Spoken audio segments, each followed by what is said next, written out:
Muito boa noite, meus estimados irmãos e irmãs. Que alegria encontrar cada um de vocês para juntos possamos continuar nossos estudos, analisar esses conteúdos sagrados trazidos nessas obras sublimes, possamos reflexionar sobre os seus ensinamentos e sobre os impactos que eles podem trazer à nossa vida, trazendo sublimes ensinamentos capazes de nortear nossos espíritos. Afinal de contas, Deus deseja a nossa felicidade e esse material, ele é um material de grande importância para firmar em nossos corações os conceitos trazidos no Evangelho de Jesus. Essa obra, A Vida no Mundo Espiritual, que foi trazida à humanidade pelas mãos santificadas do nosso grande Chico, Francisco Cândido Xavier, através do benfeitor André Luiz, que tem dado uma contribuição maravilhosa na compreensão do ser humano, a nossa vida, o que é que estamos aqui fazendo, por que aqui estamos, com quem estamos e para onde vamos. Esse olhar ele é muito importante, que ao vivenciar a repercussão de nossos atos na vida, ele educa nossos espíritos para que possamos ser mais prudentes diante de situações semelhantes, como agir. E nós sabemos hoje, pela doutrina nos traz, que somos seres interdimensionais, que nossas ações elas repercutem no presente, no futuro, que nossas dores presentes, muitas delas, se não for fruto da nossa proceder agora, vem no passado. Então, essa obra descortina essas questões todas, né? Então, essa obra que estamos estudando, a sexta dessa coleção, Entre a Terra e o Céu, nos traz essas informações. Nos traz aqui a história de uma família que vive conflitos graves em casa, a família de Amar e Zumira, e também da menina Evelina e Júlio, né, que traz esses graves conflitos. Nós vamos entendendo no decorrer da leitura do livro que esses conflitos não são fruto dos problemas do hoje. Elas se arrastam no decurso do tempo, dentro da grande justiça divina que a gente faz em nossas ações. E precisamos pagar até o último sentido de nossas ações, não porque Deus deve ser vingativo, que isso não é verdade. Deus é Pai misericordioso e bom, e por ser Pai misericordioso e bom, nos dá as oportunidades, né? De desatar esses nós, de nos repacificar, de nos transformar, de vencer nossas sombras, para que a vitória da luz se estabeleça perenemente em nossos corações. Então, é uma obra muito importante. Deixa claro, uma expressão que eu gosto muito do Evangelho, que a gente deve cultuar nosso campo, nosso espírito, como se cultua um campo, né? Se a gente tem um campo de onde a gente pretende extrair os frutos para a nossa vida, o nosso alimento, é preciso que esse campo seja arado. Se esse campo continua lá, cheio de mato, de espinho e de pedra, nada vai dar. Nós precisamos cultuar esse campo, limpar todo, é, é, é, precisamos trabalhar essa terra de sorte que ela esteja em condições de, ao plantarmos a boa semente e se cuidarmos, colocarmos o adubo correto, a água, no futuro vai dar bons frutos. Não é possível a gente plantar, a gente colher sem plantar. Então, esse é o grande ensinamento. Se hoje estamos colhendo fruto doloroso, angustioso, é fruto do mal plantio no passado, né? Se quisermos colher o bom fruto no futuro, é preciso trabalhar agora. Então, essa é a grande mensagem que traz essa obra maravilhosa, né? Então, lembrando dessa família que falamos, a gente viu nos capítulos passados que boa parte daquelas angústias era fruto de um processo obsessivo dramático da ex-companheira de Amaro, Odila, né? E vimos que uma prece feita pela filha, pela Evelina, ele teve um desdobramento extraordinário, porque no diz o ministro Clarence, lá no primeiro capítulo, toda prece ela repercute, ela tem repercussão. Então, essa prece fantástica criou as possibilidades de uma assistência a todas as criaturas que estão envoltas naquele drama familiar. Todos, né? Veja a importância disso, né? Vimos nos capítulos passados, por exemplo, que o menino Júlio, que desencarnou aos 8 anos, né, fora visitado por Clarencio, por André Luiz e também por Hilário, no mundo espiritual, no Lar da Bênção, que é uma colônia espiritual para recepcionar crianças no mundo espiritual. E ao verificar o menino, ao visitar o menino, foi verificado que ele estava muito perturbado. E por quê? Porque ele tem problemas graves no passado, não nessa última encarnação, mas na anterior ele se suicidara afogado, depois de tentar um suicídio por envenenamento, e tem no seu perispírito gravíssimas contusões, gravíssimas consequências do seu ato infeliz. Então, isso tudo, essa situação de Júlio será investigada. Esse livro é bom por isso, porque nos traz por que Júlio chegou a esse ponto. Por que Júlio tem as contusões, as graves contusões no seu perispírito, né? E fora dito também que nessa viagem ao lado da bênção, duas mãezinhas foram visitar seus filhos, uma das quais é Antonina, a outra não foi nominada porque não tem relevância com a família inicial, não está albergada nesse contexto, né? Mas Antonina também, mãe de 4 filhos, uma situação econômica muito difícil, abandonada pelo marido logo quando casou e teve os 4 filhos. Teve o menino dela, Marcos, que desencarnou aos 8 anos, e ela foi visitá-lo. E também foi verificado que, quando foram pegar e levar em desdobramento Antonina para a visita lá da bênção, tinha um espírito de um senhor, velhinho, muito traumatizado, uma situação muito difícil, louco, enlouquecido, perturbado profundamente, com a fixação de um fato que aconteceu na última encarnação dele, quando lutava na Guerra do Paraguai, porque ele assassinou uma pessoa de nome Esteves. E ele parou no tempo e ficou com essa fixação que ele via o tempo todo Esteve na sua mente. Acordado ou dormindo, ele via Esteve o tempo todo, mas era uma fixação, era um problema da sua mente que parou naquele tempo, porque Esteve desencarnou, ele mesmo assassinou, e estava encarnado, então não tinha sentido. Mas para ajudar aquele senhor, foi preciso trazer os atores dessa cena dramática para, através desse encontro, possibilitar a assistência a Leonardo. Né? E no capítulo passado nós vimos esse encontro, em que fora trazido em desdobramento espiritual Esteves, que está encarnado, que houve esse encontro de muito ódio entre ele e o Leonardo Pires.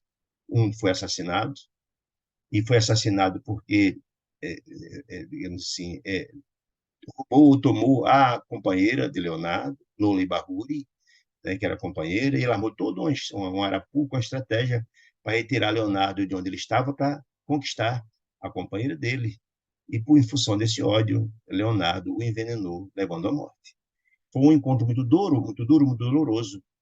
E nesse desdobramento, já que Leonardo era o único que estava desencarnado, e encarnado estava Esteves. E também a companheira do passado, e vimos porque a ligação de Leonardo com Antonina, que era neta na última encarnação de Leonardo, mas que fora Loura e Bahuri, em encarnações passadas. Por isso, grande era entre eles. E foi um encontro muito doloroso, muito sofrido, mas muito importante para ajudar tanto ao próprio Leonardo, que precisava ter essa fixação da cabeça, como o próprio Esteves também tinha um ódio muito grande de Leonardo, né?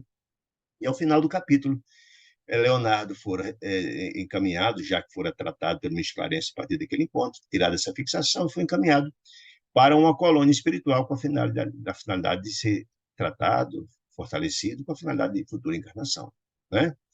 Ato contínuo, Lula, que era, na verdade, Antonina, fora trazida de novo ao corpo, reincorporou, voltou, ela estava desdobrada, e aí termina aí o capítulo passado.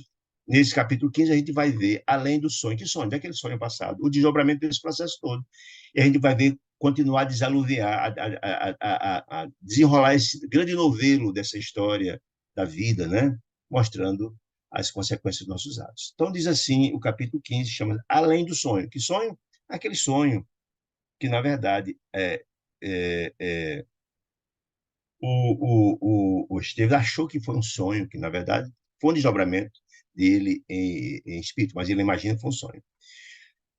Bom, como na verdade Leonardo foi levada para uma colônia de assistência e Antonina foi levada de volta ao corpo, ficou então naquele cenário, daquele desdobramento, ainda a figura de Esteves. Então, tornando a Esteves, né, a continuidade daquela narrativa, Clarencio oferecer o braço amigo, tentando ajudá-lo, a ele, a retornar a ele o próprio corpo, já que está desdobrado.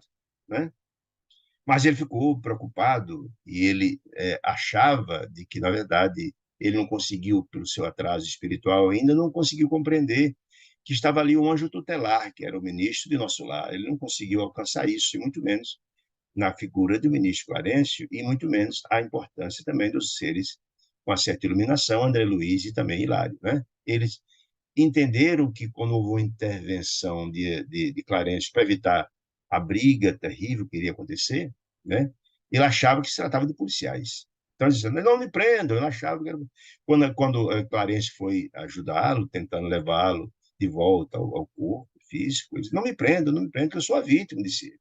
Então, Clarencio absteve-se de continuar, porque viu que ele não entendeu nada da situação, e deixou ele, então, à vontade, né? E ele, então, num passo vigoroso, quis sair dali, aflito, em função daquela circunstância, já que tem esse contato com o inimigo, Leonardo, muito agitado, né? Foi para a via pública, já que ele estava dentro da casa de Antonina, né? E regressando para a casa deles. E então, André Luiz, mais Hilário e o ministro Clarence seguiram ele, né? À distância, seguindo ele e tal. Já estava amanhecendo o dia, já era 5:30 da manhã, aquele horário, a cidade começava já a acordar, o pessoal assim, se dirigindo para o trabalho, os bondes, os carros, enfim, a rua estava toda já se movimentando, né? E então ele veio, parou em frente à residência dele, o espírito dele, de Esteves, né? Parou em frente, viu ainda, era 5:30 da manhã, viu ainda os três, André Luiz, Hilário e Clarencio, viu eles três, mas ele viu os três ainda e entrou para sua casa, né? E também entrou também o trio de espíritos para acompanhar a situação. Eles, André Luiz, Hilário e Clarencio, viram quando ele estava tentando reaver o corpo, ou seja, voltar ao corpo de carne, né?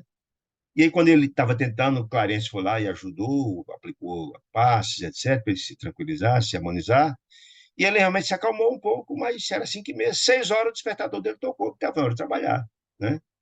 E então ele acordou-se sonolento, porque teve uma noite mal dormida, uma noite em função do pesadelo, que ele achava que era um pesadelo, essa noite de conflitos, né?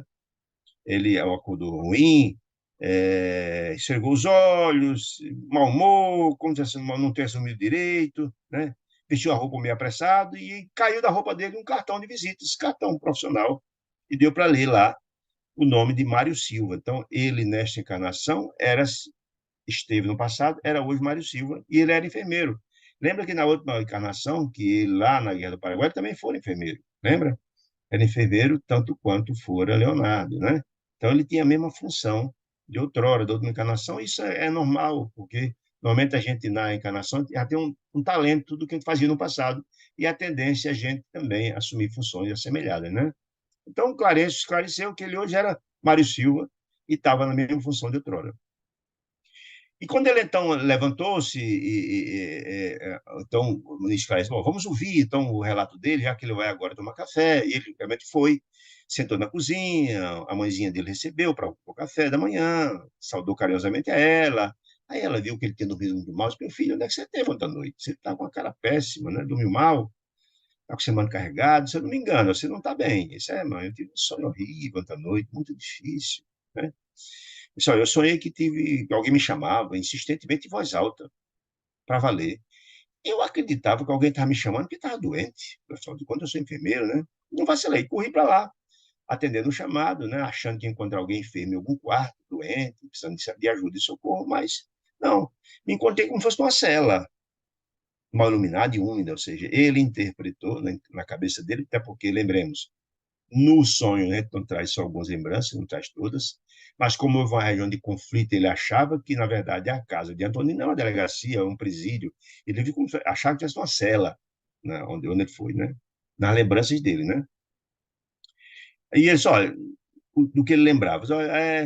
Ele disse, olha, era um perfeito cubículo de prisão. Ele entendeu que era uma prisão onde ele foi se encontrar com Leonardo e com Loli Barruri, no caso, Antonina, onde me surpreendi encarcerado, de repente, com um criminoso. O que é criminoso? Ele viu efetivamente do ódio destilado por Leonardo, que era o inimigo dele no passado. Um criminoso, porque foi, na verdade, ele não sabia que crime foi, agora não lembrar detalhes, né?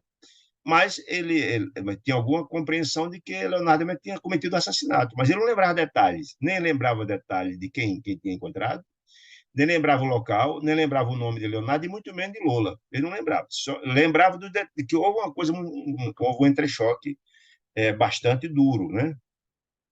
Ele só tinha esse criminoso que estava lá na delegacia e tinha uma mulher, infortunada em prantos. Lembra que o choque de Lola e Barruri foi muito grande pela própria de Antonina, né? Pelo o problema do passado que ela teve, contar toda a sua história, todo o seu pranto, sua angústia que ela passou, pelo próprio Leonardo ter abandonada depois que Esteves abandonou também, e ela sofreu imensamente na qualidade de uma mulher prostituta que morre ou abandona, aquela situação toda que nós já vimos no capítulo passado, né?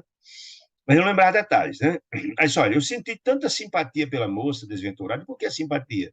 Lembremos que Esteves teve um relacionamento depois que ele armou a estratégia para ela deixar Leonardo e ficar com ela, teve um relacionamento com ela, né, de bastante forte. Então ele tinha, ele disse que tinha por ele uma simpatia muito grande, mas uma grande aversão pelo réu que que era o criminoso que ele achava, ele não sabia o nome, mas ele tinha uma aversão muito grande pelo réu e por ela uma simpatia bastante forte.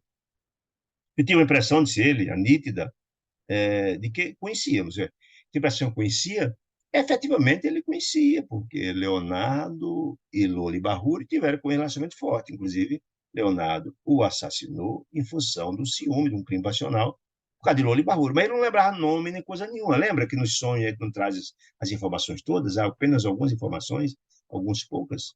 Ele lembrava do encontro. Agora, quem foi, aonde foi, não sabia de nada, né? Isso é um misto de ódio e sofrimento, ódio de Leonardo e sofrimento por causa ver a moça em prantos, que ele tinha simpatia por ela, né? E tomou junto deles, principalmente ao lado infeliz, no caso Leonardo, cujo olhar se afigurava cruel, porque eles destilaram um ódio muito grande um para com o outro, né? A verdade é essa. Ele por ter sido assassinado, e Leonardo por ter sido enganado, digamos assim. Houve uma armação para ele roubar a mulher do próprio Leonardo, no caso Lolo Barroso. Perguntava a mim mesmo, segundo ele, por que não me retirava? Olha a pergunta interessante. Por que eu não saí daquele lugar? Já que era um lugar que eu encontrei pessoas que eu tinha uma aversão imensa, por que eu não saí de lá? Porque, efetivamente, eles estavam sendo, digamos assim, pelo magnetismo de Clarencio, eles estavam sendo dominados para permanecer ali. Era importante aquele encontro, volto a dizer, tanto para Leonardo, precisava tirar aquela fixação daquele encontro eterno na cabeça dele, como se estivesse vivendo naquele ambiente, ainda do assassinato da Guerra do Paraguai, e também era importante para o próprio Esteves, por aquele ódio, a intenção trabalhar na cabeça deles. E, de alguma sorte, também para Lula e Barruri, porque ela precisa também se desculpar do próprio Leonardo, por quem ele ainda tinha muito ódio dela pelo fato dela ter abandonado para ficar com o Esteves, né? E só porque eu não me retirava dali, de tão detestável a presença, mas enquanto o homem me repelia, disse ele, no caso, agredia, no caso, Leonardo, a mulher, e provocava maior enternecimento. Ele ficou com pena daquele choro, daquele pranto, daquela angústia de Lula lá naquele momento. Por mais estranho que pareça, disse ele, experimentava o desejo de agredir violentamente o Leonardo, o agressor, o criminoso na cabeça dele, e de acariciar a ela, a Lola, que estava ali, porque nutria por ela, carinho por ela. Achava a expectativa quando um criminoso avançou para mim. Quer dizer, ele disse que foi partir para as 20 fatos.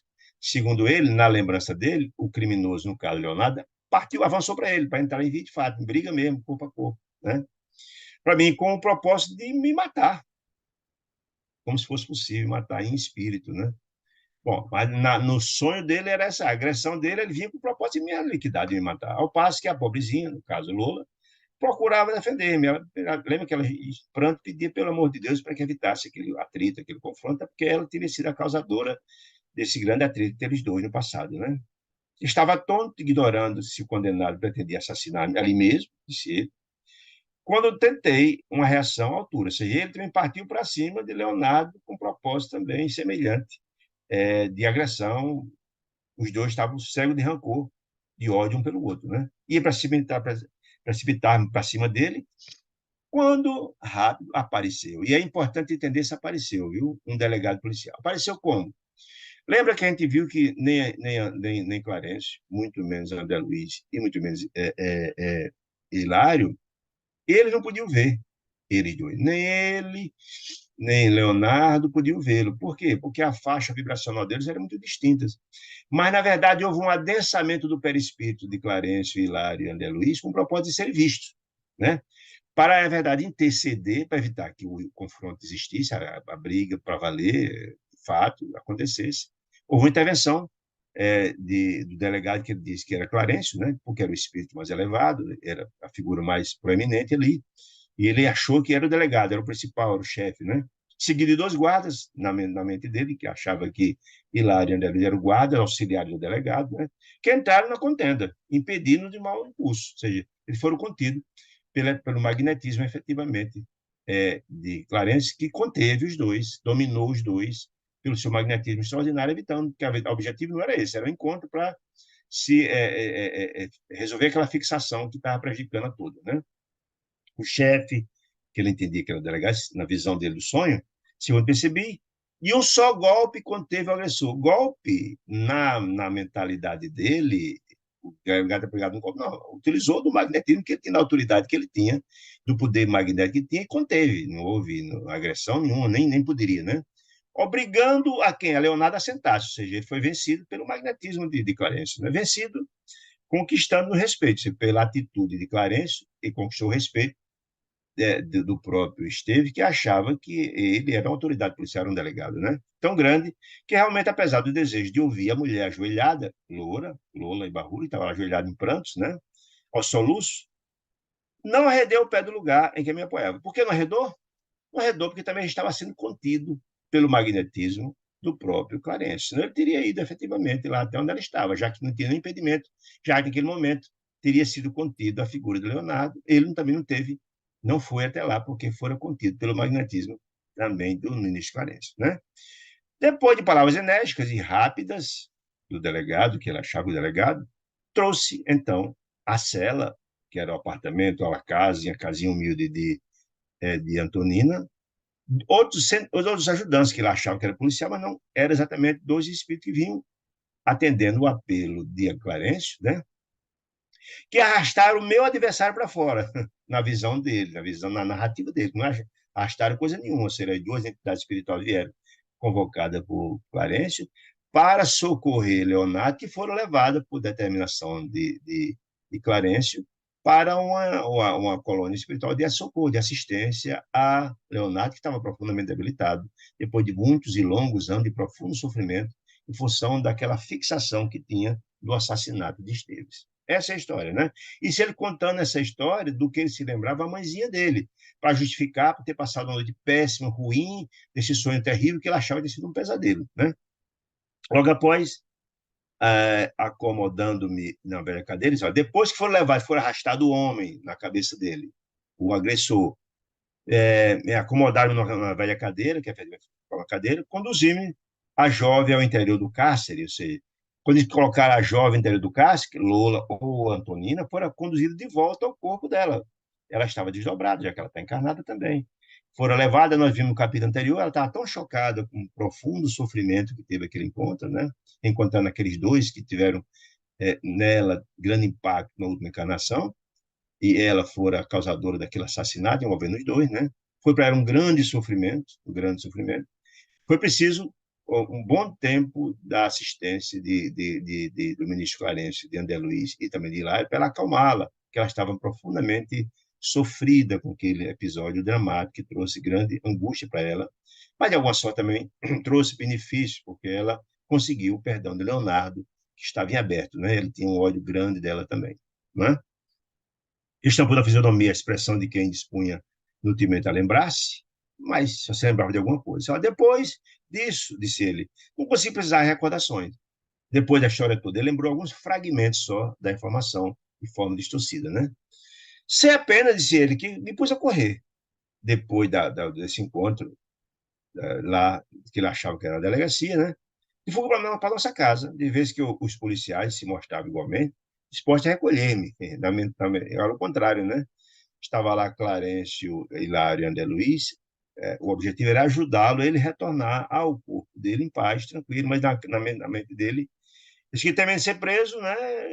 Acordei assombrado e abatido, disse ele, ó, por causa desse sonho terrível que tive. Então a velhinha, a mãezinha dele, escutou tudo, disse, meu filho, há sonhos, porque vale por terríveis pesadelos. Você teve um pesadelo, né? Ele disse, mãe, foi o que eu senti mesmo, disse ele, né? A mãezinha contemplou, disse, meu filho, o sonho, será que esse seu sonho que você teve tem alguma relação com Zulmira? Estão lembrados de Zulmira, gente? Zumira, aquela mesma, a esposa de Amaro, uma ligação. Uma ligação. Vê como tudo está conectado, né? Você começa a puxar o fio do novelo, aí começa a ver as conexões dessa história toda. Por isso a beleza dessa obra, para a gente entender que nada que está em nossa vida não tem uma razão. Tudo tem suas razões, tudo tem suas consequências, as dores que passamos, as angústias, as simpatias e antipatias, ela vem de algum lugar. E aqui está mostrando, essa obra tem esse cunho para a gente entender e ponderar sobre nossas ações, porque elas reverberam, elas repercutem. Aí você não tem alguma a ver com Zumira? A mulher que você simpatizou no passado, não seria o caso da nossa velha amiga, dizendo a mãezinha. E o homem que você viu que você não teria uma grande repugnância por ele, será que não é o esposo dela atual? Olha aí. Ah, olha aí a ligação, né? O rapaz comigo de leve palidez. Ou seja, ele teve uma reação, porque efetivamente o caso foi importante no passado. Né?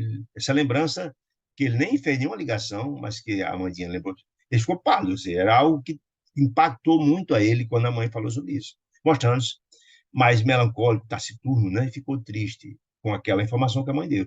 A mãe dele trouxe ele uma lembrança que ele não queria trazer naquele instante. E ele, quando acordou, não fez a menor ligação com isso. Mas a mãezinha ao falar, será que não foi, tem alguma vez com Zumira ou com o marido dela?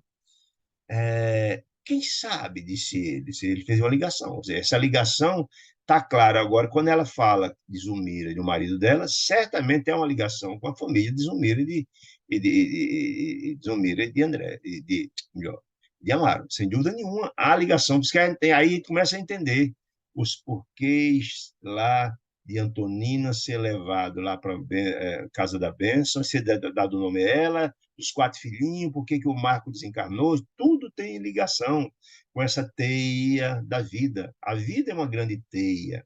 Nós hoje somos ligados à teia que nos liga ao nosso passado, não tem como dissociar, né? Nós somos ligados a essa grande teia dos relacionamentos que tivemos nessa e nas encarnações passadas. Ninguém está desconectado. Normalmente a nossa vida gravita em torno daqueles que precisamos nos encontrar, visando reapaziguamento, ou aqueles que precisamos ajudar uns aos outros no nosso processo evolutivo, aqueles que nos amam. Então, a gente encontra dois tipos de natureza de relacionamento. Aqueles que são amigos, são afins, que nos ajudam na nossa grande trajetória na busca da autoiluminação, e aqueles que nos entendemos, que Deus é Pai misericordioso e bom e deseja a repacificação de seus filhos. Por isso a beleza da vida, por isso a importância do Evangelho de Jesus. Por que prega o Evangelho de Jesus? O amor, o perdão, a fraternidade, o entendimento, a caridade, tudo é beleza. E todos esses atos infelizes em nossa vida são nada mais, nada menos que o descumprimento dessa regra de ouro que eleva as criaturas em celsitude, como diz Jesus, pois sois deuses. Então, para chegarmos lá, precisamos aprender a vivenciar esses ensinamentos fantásticos. Esse grande código de conduta, esse grande material didático fantástico que Jesus deixou para a humanidade, com a finalidade de nos conduzir aos píncaros do processo evolutivo, a angelitude. Né? Muito bem. Aí ela disse assim, olha, a mãezinha contemplou, assim, será que não é Juninho e tal? Muito bem. Aí ficou pálido aquela história. Você nunca mais teve notícia dela? Perguntou a mãezinha. Nunca mais viu falar, não, de Sumira? Disse, não, mãe, nunca mais tive notícia dela, não, mas sei que apenas que ela mora aqui, na cidade. Né? Mas o marido, sei também que o marido dela é um ferreiro de importância, um ferroviário de importância, ele trabalha na rede ferroviária, é um funcionário com certo destaque. Mas só que eu sei que ele mora aqui na própria cidade, né, do Rio de Janeiro, mas onde eu não sei. Nunca pude, daí dizendo, ele agora comentando, nunca pude entender ele. Veja que até então, quando ele acordou, não fez nenhuma ligação com Zumira, nem com a Mara. Quando a mãezinha falou, será que não tinha alguma coisa a ver? Aí ele, pá, de pronto, ele já começou a pensar. Nunca pude entender ele. Quem? A Zumira. A atitude. Tantos anos de convivência meu com ela, tantos projetos de felicidade, trocar tudo isso, todos esses projetos idealizados, eu e ela, por um viúvo, acompanhado de dois filhos. Aí é uma coisa interessante. Lembremos que fora no passado, quem fora no passado esteve, um conquistador barato, sem nenhum escrúpulo, que não estava preocupado em prejudicar ninguém. Será que, na verdade, essa ação dela, abandoná-lo, já não será uma reação da ação que ele tomou no passado? Olha aí, interessante. Vamos analisar. Lembra a lei da ação e reação entre ponto que colhe? Se ele fora fruto no passado de discórdia, de ter passado a perna em alguém, será que essa passada de perna agora que ele levou não será consequência? Faz parte da própria reencarnação dele, de passar pela mesma dor que ele causou a outrem? É interessante isso, para entender, né? Muito bem.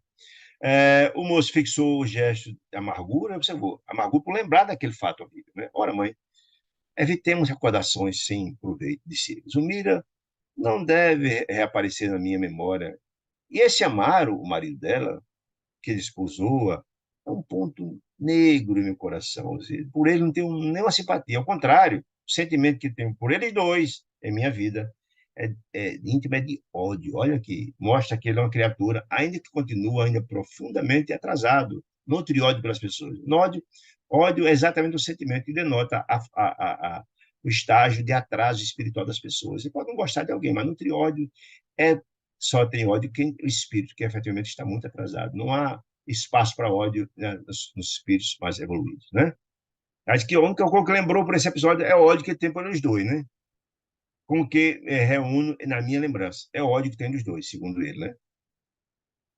Não desejo revê-lo, disse Mário. Não desejo ver de jeito nenhum, francamente. Se soubesse que ele iria aqui perto, eu até me mudaria daqui, sairia daqui e tal, porque não tem o menor interesse. Meu sonho foi um simples pesadelo, mãe. Eu acho que não tem nenhuma coisa a ver com a outra, não, disse ele. E a senhora, alguma preocupação imprecisa ou alguma intoxicação alimentar? Olha, esse é um pesadelo que eu tive, alguma coisa que eu comi que me fez mal, deve ser isso. A senhora sorriu, aí disse, olha, cá para mim, disse a mãezinha, eu estou certa de que à noite reencontramos pessoas que amamos e detestamos. A mãezinha disse, olha, eu tenho certeza que isso é fato. A gente, à noite, nosso espírito vai, fica o corpo e a gente conta quem te ama ou quem não ama, com essa finalidade de nos acertarmos, disse ela. Nosso espírito, no sono, procura os afetos, seus que amam, e desafetos, no caminho, do caminho para acertar as próprias contas. Ou seja, ela tem uma compreensão de espiritualidade. Acertar significa reapaziguamento. Então, era uma pessoa nutrida que nutria uma fé, que tinha uma compreensão da vida após a morte, que tinha uma compreensão de que nós somos filhos de Deus, que precisamos nos acertar e evoluir e crescermos juntos, né? Disso não tenho dúvida, disse ela. O filho, enfadado, viu aquelas informações, abraçou a mãe e disse: olha, mãe, o relógio é inflexível. O sonho passou, mas agora é hora de trabalhar. Devo cooperar no serviço de operatório de duas crianças, às 8 em ponto. E eu não posso atrasar, né? Não posso demorar. O hospital não cogita de pesadelo, disse ele brincando, né? Um sorriso, despediu-se da mãe e foi embora, né? A mãezinha acompanhou carinhosamente até a porta, disse tal, ficou pensativa, fazendo as coisas de casa pensativa, né? Então, ela, preparando-se para a retirada, trazia o seu cérebro, o Mário, castigado por obsidentes interrogações. Ele foi para trabalhar, mas no caminho ficou pensando, meu Deus, mas será quem, sim, ficou pensando, né?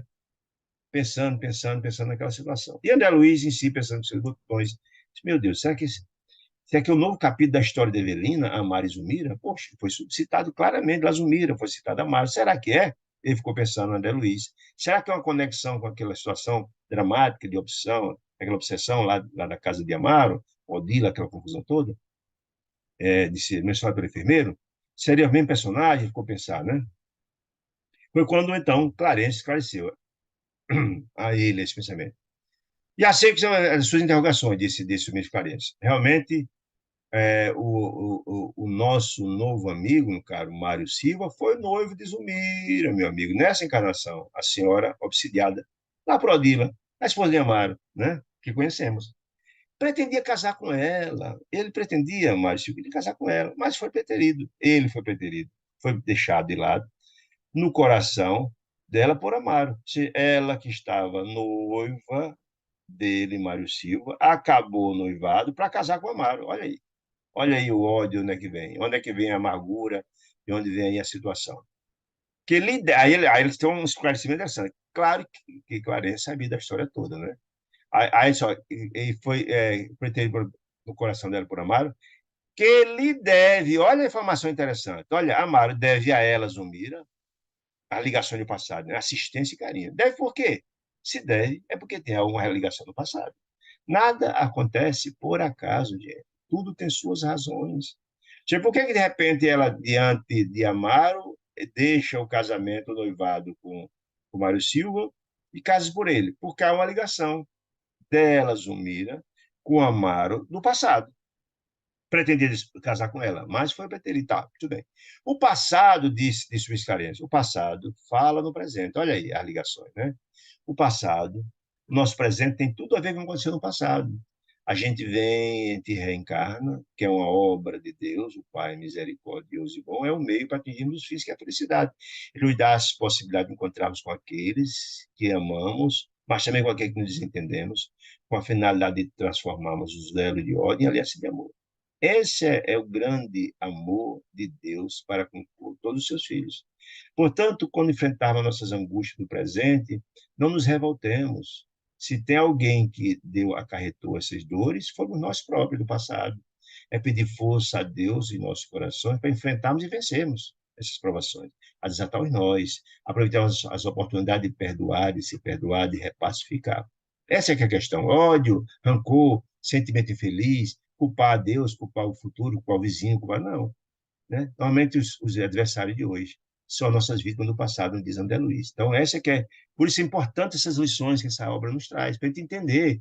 Aquele que está nutrindo ódio, aversão, faça uma prece por ele, faça tudo para não ter desentendimento, que é uma chance que Deus está nos dando, e nós nos repacificarmos, porque Deus deseja a felicidade dos seus filhos. Né? Então, disse Miss Klein, achamos enredados numa teia de compromissos que eles reclamam resgate, os erros do passado, né?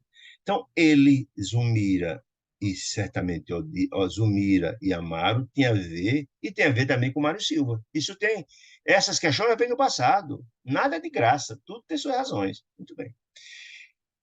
E reencontrar-se-ão para o desdobramento das lutas redentoras que os envolvem? Perguntou Hilário, admirado.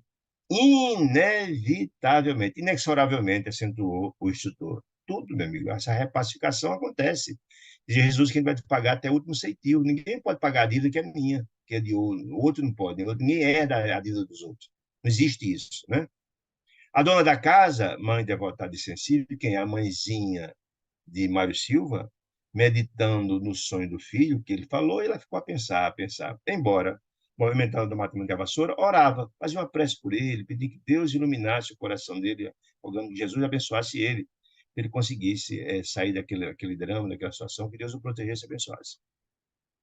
Anotávamos as reflexões. Por que anotávamos? Porque Clarencio, André Luiz e Hilário estavam na casa da mãezinha dele. Eles iam para trabalhar, eles ficaram lá, acompanhando o cenário. Né? Acompanhamos acompanhar, anotar na reflexão da mente preocupada, ou seja, da oração, da prece feita, ele estava ouvindo ela reflexionando, pedindo a Deus abençoasse o filho dela. Sabia quanto custava ela, mãezinha, pensando, ao moço renunciar à mulher a escolhida, porque ele era uma pessoa de coração endurecido, uma pessoa que se irritava com facilidade, conhecia o temperamento enigmático, duro, difícil do filho, e receava torná-lo a vê-lo atormentado e vencido. Ou seja, sabia que ele era uma pessoa raivosa, qualquer coisa se irritava. E voltar a encontrar seria para ele um problema muito dramático, e ela pedindo a Deus que iluminasse o coração, que fosse a equação daquele problema. O pensamento em prece, diz André Luiz, escapava-lhe da cabeça com um tênue guicho de luz. Via que ela efetivamente tinha uma certa elevação espiritual. A prece dela foi com sua luz saindo, um esguicho de luz saindo da mente da mãezinha de Mário Silva. Né? Clarence abeirou-se dela, da mãezinha dele, e transmitiu-lhes forças calmantes, acalmando ela, tranquilizando, já como consequência ou resultado da prece que ela fez. Ela estava angustiada, Clarence foi lá, como já um desdobramento ou resultado da prece dela, foi lá, acalmou-a, que ela se tranquilizasse, né? E sossegasse o coração, né? Em seguida, Clarence nos apresentou. Ela, a mãezinha de Mário Silva, era conhecida em espírito do próprio Clarence. Ah, essa nossa irmã Minervina, velha conhecida, ou seja, era alguém, efetivamente, que tinha um espírito com uma certa envergadura espiritual, que ele era do conhecimento dela. Só era uma pessoa valorosa. Recebeu nos braços, e ela teve 6 filhos, que tem sabido conduzir todos admiravelmente, educando-os, clarando, harmonizando, conduzindo para o bem, os 6, né? Coração abnegado, alma rica, de fé, era uma mulher de fé. A prova que a fé, a prece ardorosa dela, de pronto, já atingiu seu objetivo, né? Abraçamos os 3 espíritos carinhosos às despedidas. Abraçaram nela, né? De carinho, né? De regresso para onde, gente? Lembra que eles estão os três na casa de Mário Silva? Que começaram com a mãezinha e tal. Então, regressando da casa dele, né? Regressando, reparando que estavam desejosos de seguir Mário Silva. Ele não está indo para o trabalho. Mas o ministro disse: olha, meu amigo, não vamos incomodar o rapaz que vai trabalhar. Não devemos ocupar as pessoas no trabalho de um que atrapalha, invocando, buscando esclarecimento de invocações. Não. A ocasião adequada é à noite, quando ele está dormindo, se desdobra, né? O corpo físico precisa de repouso, mas o espírito não. Aí a alma, nesse momento, se desdobra. É o momento certo da gente buscar, procura o lugar. Sim, e quando essa alma se desdobra à noite, ela procura o quê? Um lugar onde tem que ter afinidade. Invariavelmente procura o lugar ou objeto a quem manda o coração. O cara está pensando. Por isso a importância, não diz André Luiz, a importância extraordinária de quando formos dormir, lançarmos mão da prece, da oração, né? Porque na hora que a gente apazigua, acalma, harmoniza, equilibra o nosso espírito, é o momento mais importante do nosso processo evolutivo. Porque se a gente vai dormir em paz, tranquilo, a gente passa a ser instrumento dos amigos espirituais que nos levam para local de aprendizado, para ser útil ao próximo, para ser instrumento de trabalho a favor da necessidade, da caridade, do amor, etc, etc. E também no nosso processo de autoconhecimento, de treinamento, etc, etc, etc. Né? Mas você dorme angustiado, desarmoniado, desequilibrado, você é atraído para um lugar onde há essa desarmonia. Por isso é importante. A importância de apaziguar, acalmar nosso espírito na hora do sono. Né? Então, se aquietem vocês. Né? À noite, a gente, quando se entender, estenderia a nossa experiência. À noite, não se preocupe que à noite a gente vai trabalhar para equacionar essas questões, para encontrar outras explicações para vocês entenderem essa história toda. Bom, o capítulo 17 tem novas experiências. Que experiência é essa? É o desenrolar daquele novelo ao qual me reportei. Né? À noite, e a noite fechava alta, voltamos para quem? Para a casa do enfermeiro. De quem? De Mário Silva. Seguimos Clarence, que funcionava para nós, para ele e Hilário, como mentor, dirigente e amigo, esclarecedor. E também, volto a dizer, lembra que André Luiz estava pegando apontamentos para escrever essa obra. Era a finalidade deste encontro deles, era exatamente buscar subsídios para lastrear essa obra de grande importância. Lembrando que essas obras são muito bem trabalhadas no mundo espiritual, trabalhadas, discutidas, porque elas têm uma finalidade importantíssima, essas obras, então, da Lavra de André Luiz, da Lavra Mediúnica de Chico, através de André Luiz, é um grande despertar de alma, é uma grande aula de evangelho prático. Então, para a gente, a importância é muito grande. Então, muito bem trabalhada, as obras todas têm uma didática muito apropriada, uma linguagem simples, fácil de ser absorvida. Mário Silva, estirado no lençol, estava deitado, já buscando dormir, né? Mas não conseguia dormir. O sonho da véspera estava na cabeça dele, castigando o pensamento dele. Estava lá ruminando as impressões da manhã, que teve na manhã. Refletia de si para consigo mesmo, mas será que realmente era Amaro, aquele rival, aquele camarada que queria me aniquilar, que partiu para cima de mim e a briga ia acontecer? Será que era Amaro de verdade? Que me surgia na forma de criminoso? Será que era Amaro? Puxa, isso não é possível. E aquela mulher que chorava, choramingando, será que era Zumira? A companheira de infância, aquela que eu conheci desde a infância, que ainda lhe feria as recordações, que tanto amei, que eu lembro dela até hoje. Será que era ela? E qual o motivo de reencontro? Eu nunca mais encontrei com ele, desde que ele casou, o Amaro casou com um que eu nunca mais encontrei. Por que agora? Por que esse encontro agora em espírito? Tem alguma razão de ser? Por que ele começou a pensar?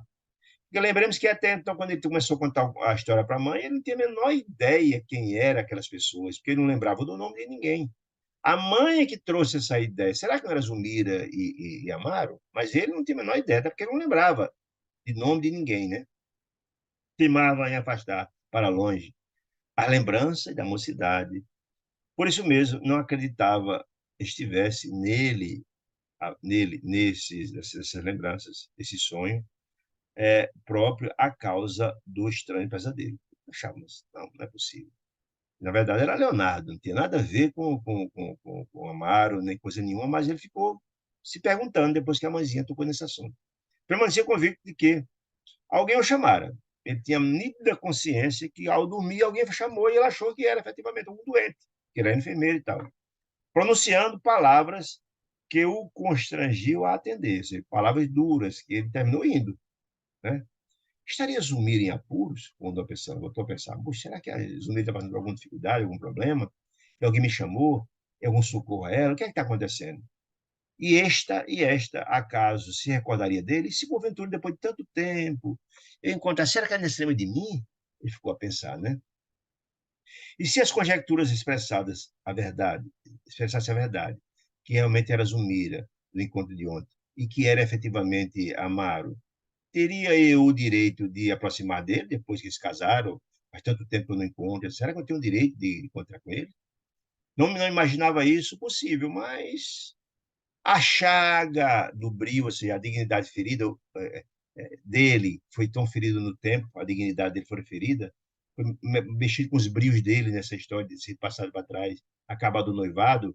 Essa chaga estava aberta ainda, retalhando ainda, lhe sangrava o coração. Ou seja, a chaga estava aberta, o ressentimento, o ódio que eles continuavam por ele, por ela, em função desse fato. Quer dizer, ele ainda está com essa coisa fixada no coração dele, como Leonardo tinha lá fixada essa ideia, não conseguiu perdoar, ainda estava lá, ainda maltratando ele, né? Não seria justo acudi-la, ele pensando, né? Nem mesmo a pretexto de socorrer. Será que não era justo eu buscar socorrer, se caso ele tivesse algum problema? Conhecia o esposo de relance, assim, não tinha intimidade com ele, não conhecia muito, mas o suficiente para detestá-lo. Detestá-lo por quê? Ele nunca teve contato com o Amaro levou Ana noiva, mas a informação que você tem é que ele não tem mais. Ele tinha um ódio só pelo fato dela ter acabado namoro com ele e ter casado com o Amaro. Ele tinha um ódio. Mostrava que efetivamente ele era um espírito endurecido, o Esteves, sem dúvida nenhuma, né? Esteve agora é Mário Silva, né? Detestá-lo. Com todas as reservas de ódio, imagina aí, ódio de que me sentia capaz. Vejo que ele, na verdade, essa chaga estava ainda aberta no coração dele. Estava lá, depois de tantos anos, continuava lá, fixado naquela história, não conseguia tirar da cabeça dele, né? Não conseguiu casar, não foi em frente, nada, estava com aquela coisa aberta na cabeça dele. Ainda mesmo que a mulher, outrora querida, lhe suplicasse assistência, caberia ser surdo aos seus rogos. Ele, pensando nesse vai, não vai, se achava interessante, não achava, ficou pensando.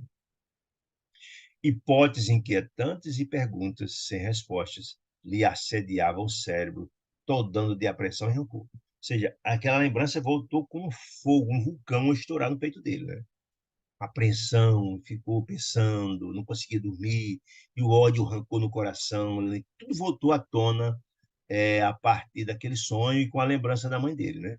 A antiga versão, o ódio que tinha pelo rival, por Amaro, a versão ódio, dominando, ele ficou corroendo por dentro, corroendo, corroendo, corroendo. E lembremos, lembra que nós falamos que um dos momentos mais importantes da nossa vida é na hora que a gente vai dormir, é estar em paz, tranquilo, harmonizado. Por isso, André Luiz nos concita a oração, a gente está em paz, tranquilo. Ele, ao contrário, ele estava com a cabeça fervilhando, pensando em mil coisas, pensando no ódio destilado, pensando na ferida, no rancor lá do passado.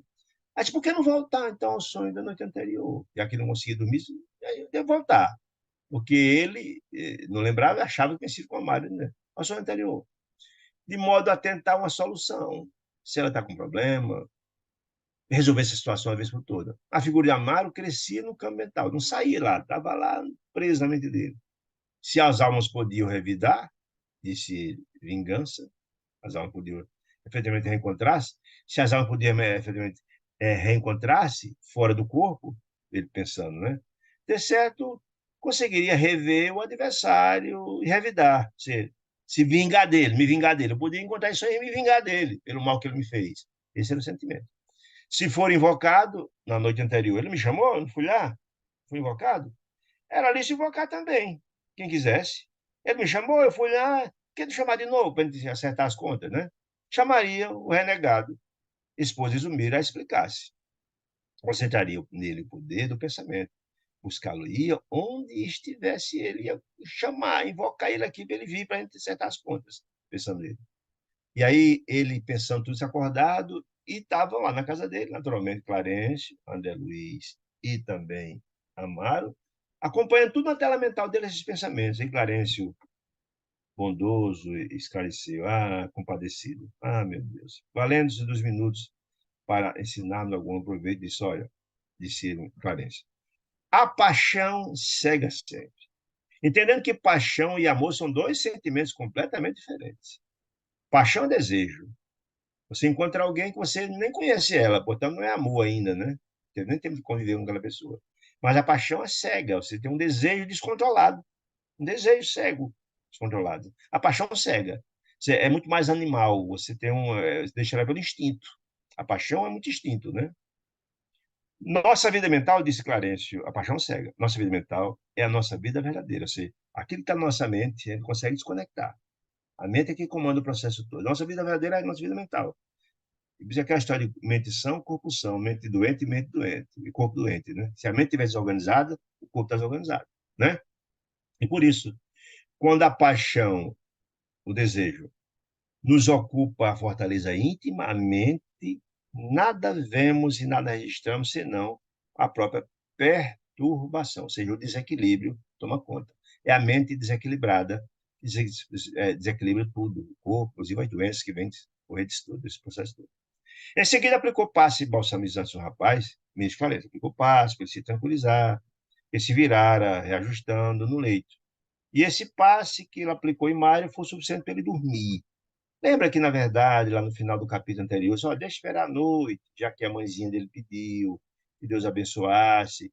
Do mesmo jeito que ele tratou a figura de Leonardo, ele ia tratar Mário também. Possibilitar Mário fugir daquela fixação, do mesmo jeito. Ou seja, ele ia induzir o desdobramento de Mário para que fosse equacionada aquela questão toda daquele problema, porque isso teria reflexo na família do próprio Mário, da própria Zumira. Né? Muito bem. Mário, qual se houvesse servido brando anestésico pela aplicação dos passes balsamizantes, relaxou os nervos, descansou. O comboio fez, ele desdobrou-se. Ressurgiu em nosso plano, desdobrado, começou a atravessar os sentimentos, extravasar os sentimentos, que lhe acionava o espírito, ou seja, aqueles pensamentos que estavam fervilhando na mente dele continuavam lá. Que a gente vai para o lugar compatível ao estado da alma quando a gente vai dormir. Né? Por isso, orar e vigiar, que Jesus tanto fala.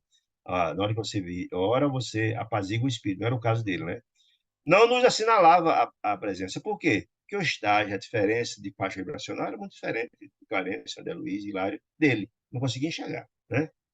Continuando, porém, sob a nossa observação, em seus mínimos movimentos. Espantadiço e tateante, vagueou pelos ângulos do quarto, no veículo perispírito, que estava desdobrado, né, extremamente condensado. Por quê? Grosseiro. Quanto mais o espírito é atrasado, mais o perispírito é grosseiro, pesado, escuro.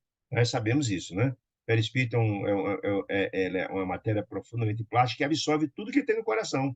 Se tem luz, bondade e amor, ele está lá. Isso passa o perispírito. Se tem um sentimento de ódio, ressentimento, que era o caso dele, cheio de vontade de vingança, de ódio, é grosseiro o perispírito que absorve todos esses sentimentos infelizes de cada um.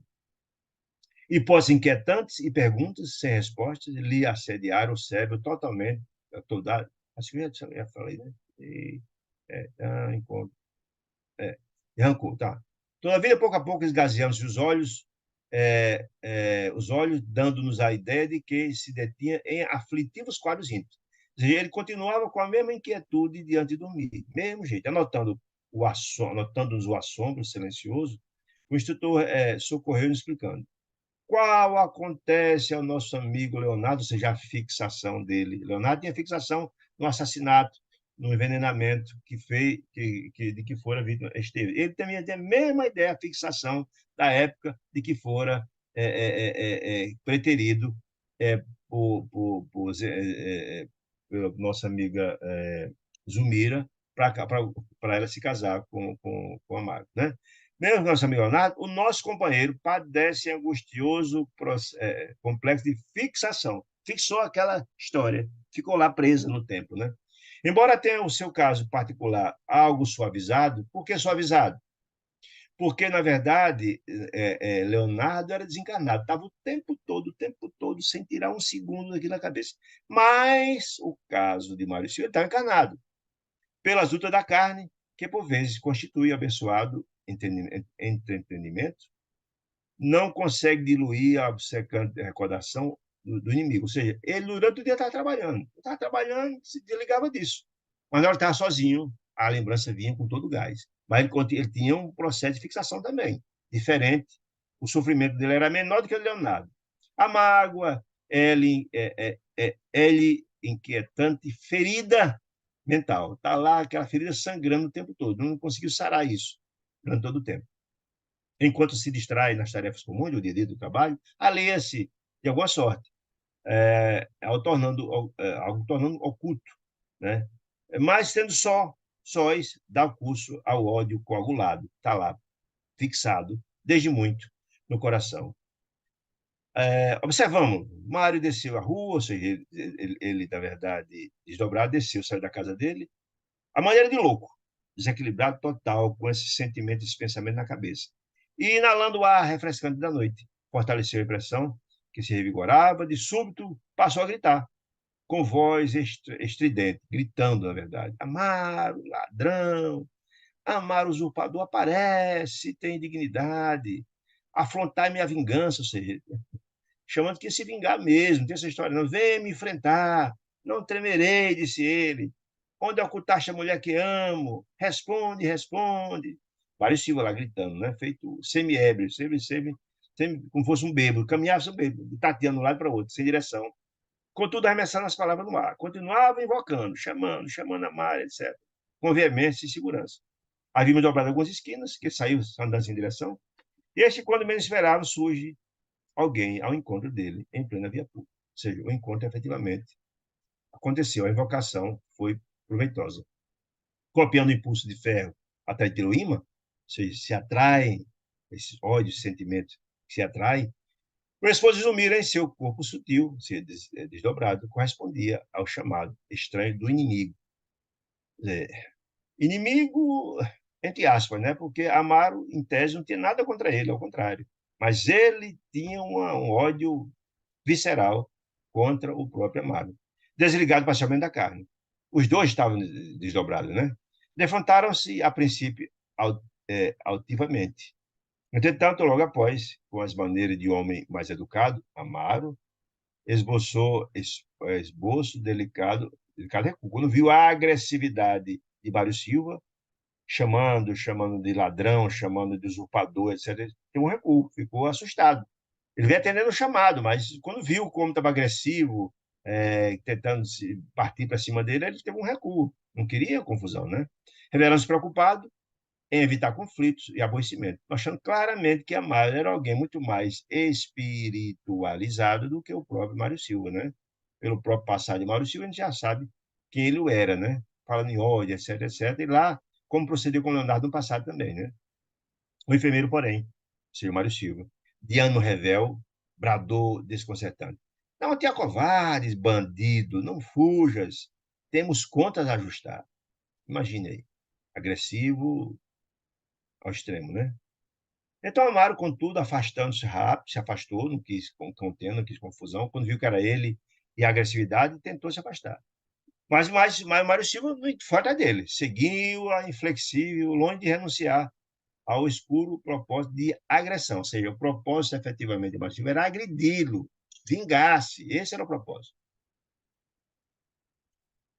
Denota o estágio beligerante do próprio espírito e atrasado do próprio Mário, né? E André Luiz, Clarencio e também Hilário seguiram os dois, né, para ver o que ia acontecer. Já que ele não viu, nenhum nem outro estava vendo a figura deles três, que a diferença vibratória dos três era diferente da dos dois que estavam na frente. Quarteirão a quarteirão, até que eles barraram a entrada de um abrigo doméstico.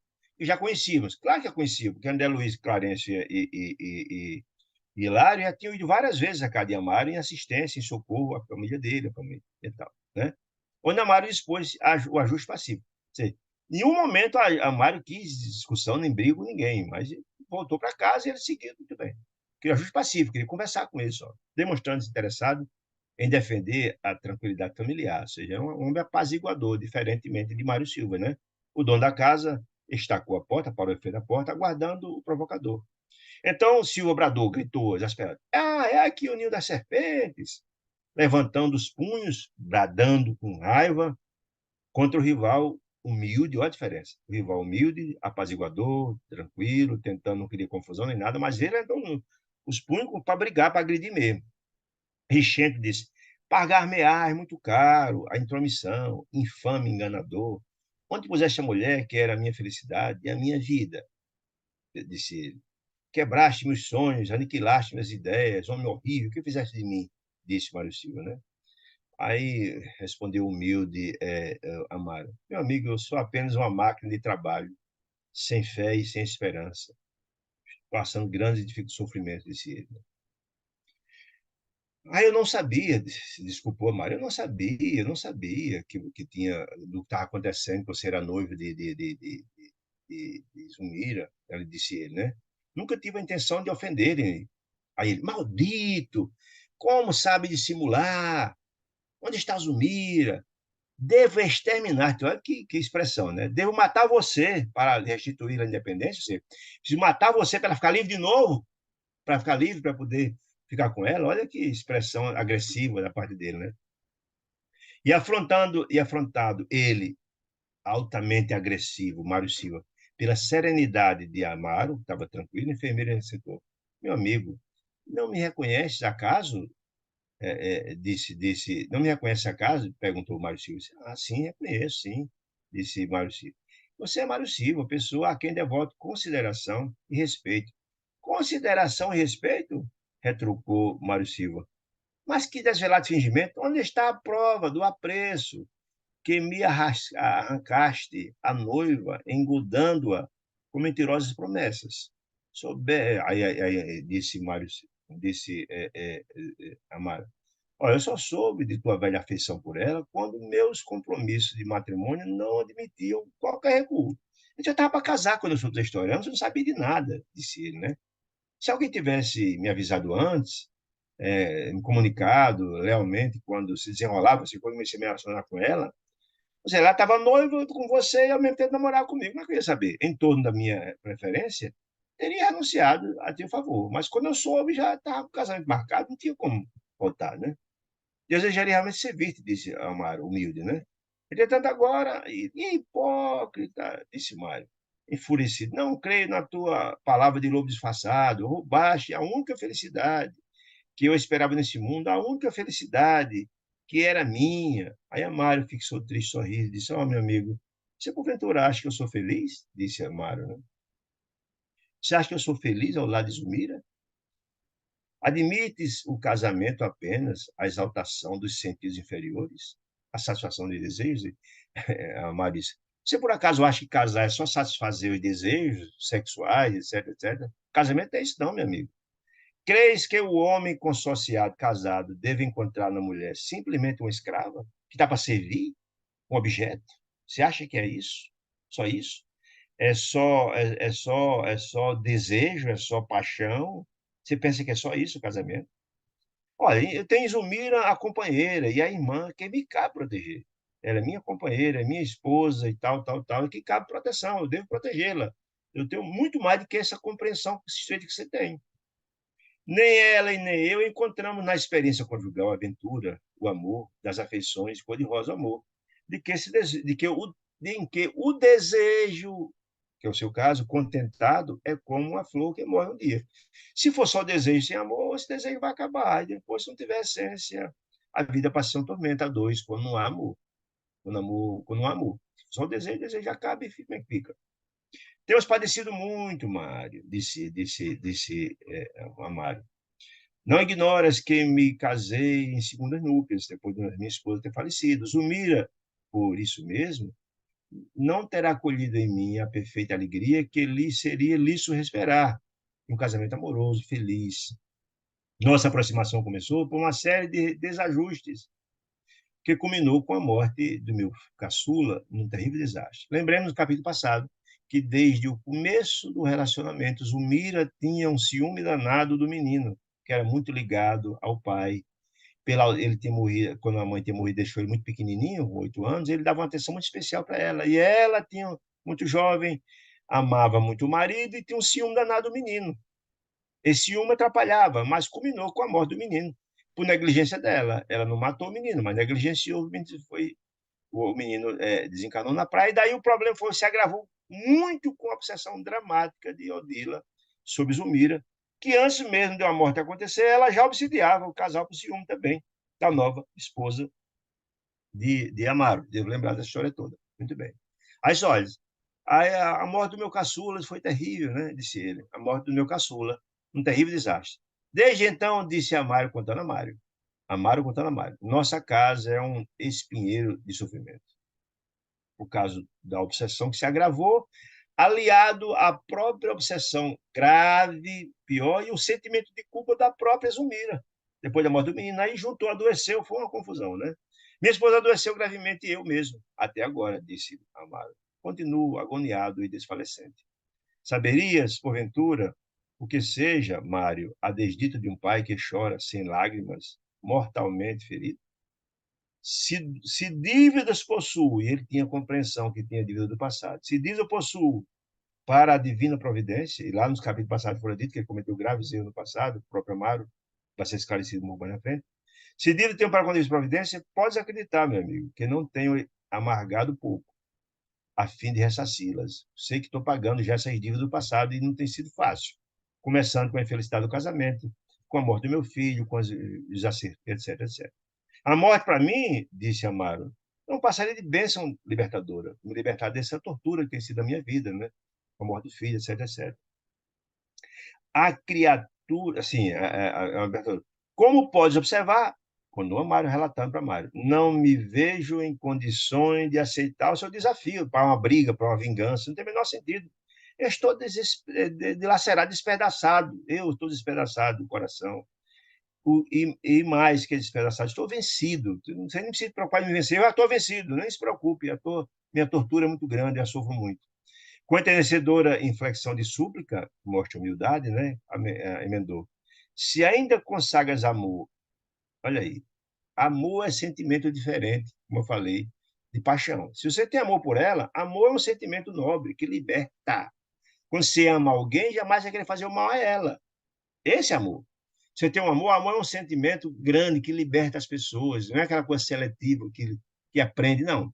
Aí diz, ó, se ainda consagra amor à criatura que desposei, ajuda-nos com a tua compreensão. Se te fez algum mal, disse Amaro, muito humilde, inconscientemente, porque eu não tive a menor intenção, perdoa-me.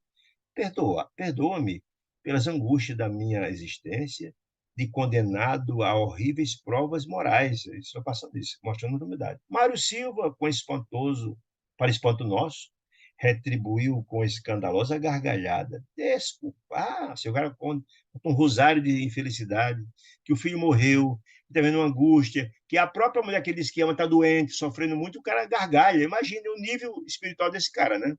Aí tem uma gargalhada estentórica, né? Escandalosa, né? Desculpar nunca, explicou jactoso, arrogante, né? Mostra um espírito profundamente endurecido, né, do Mário, né?